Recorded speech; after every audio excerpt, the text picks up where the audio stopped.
Welcome back to Dirt Decoded, Smarter Soil, Better Gardens. If you're passionate about growing lush, healthy plants, you know that great soil is the foundation of every thriving garden. But what's the secret ingredient that brings soil to life? That's right, it's compost. I'm the soil doctor, and today we're diving deep into the compost heap, the living, breathing heart of any successful garden. Compost is more than just a pile of old scraps. It's a dynamic ecosystem, teeming with life, and it can transform your garden's health. But let's be honest, composting can sometimes feel confusing or even a little overwhelming. Maybe your pile is soggy and smelly, or perhaps it's dry, dusty, and just sitting there, refusing to break down. These are problems every gardener faces at some point, and they can make composting seem like a mysterious science experiment gone wrong. Don't worry, these are common issues, and the good news is, they're surprisingly easy to fix with a few simple tweaks. You don't need fancy equipment or years of experience to get it right. Today, I'll walk you through how to diagnose what's going wrong with your compost, and show you step by step how to revive it. Soon, your pile will become the rich, living material your garden craves, full of nutrients and beneficial microbes.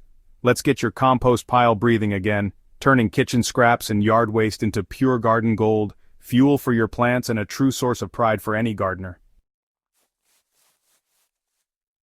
The secret to successful composting lies in achieving the right balance, specifically, balancing carbon-rich browns like dry leaves, straw, and cardboard.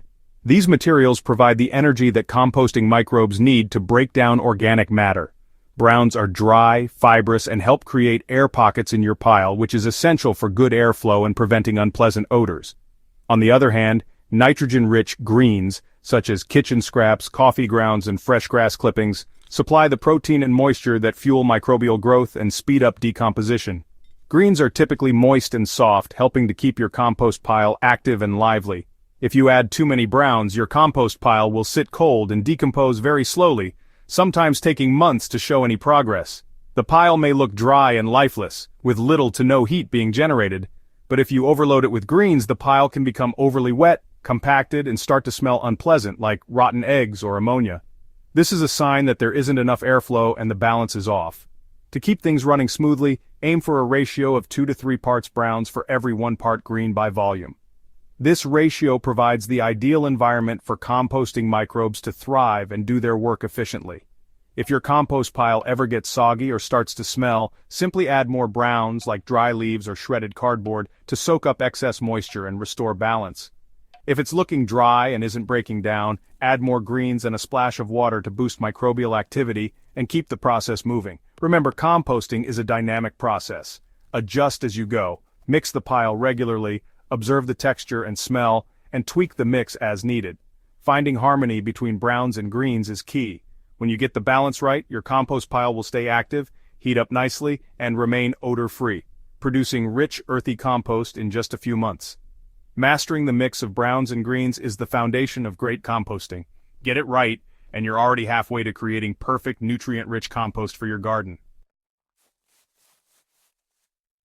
Compost needs moisture. Think of a wrung-out sponge. Too dry and microbes go dormant. Too wet, and you get slime and smells. Squeeze a handful. A few drops means it's just right. If it's dry, water as you turn it. If it's soggy, add dry browns and fluff it up.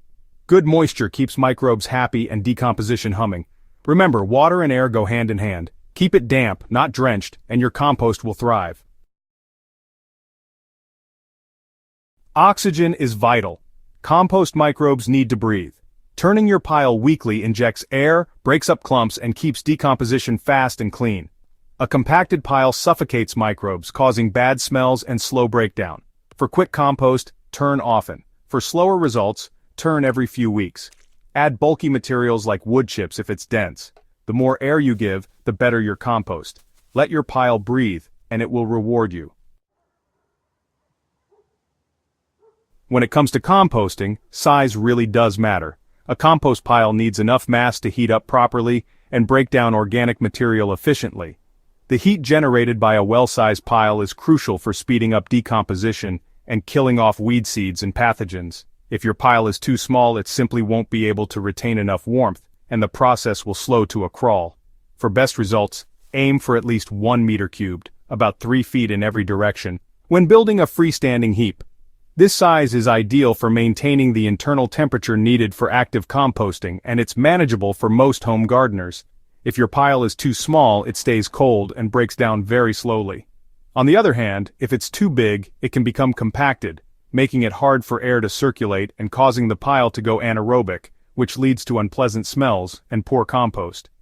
Using compost bins can help insulate smaller piles, keeping them warmer and more active.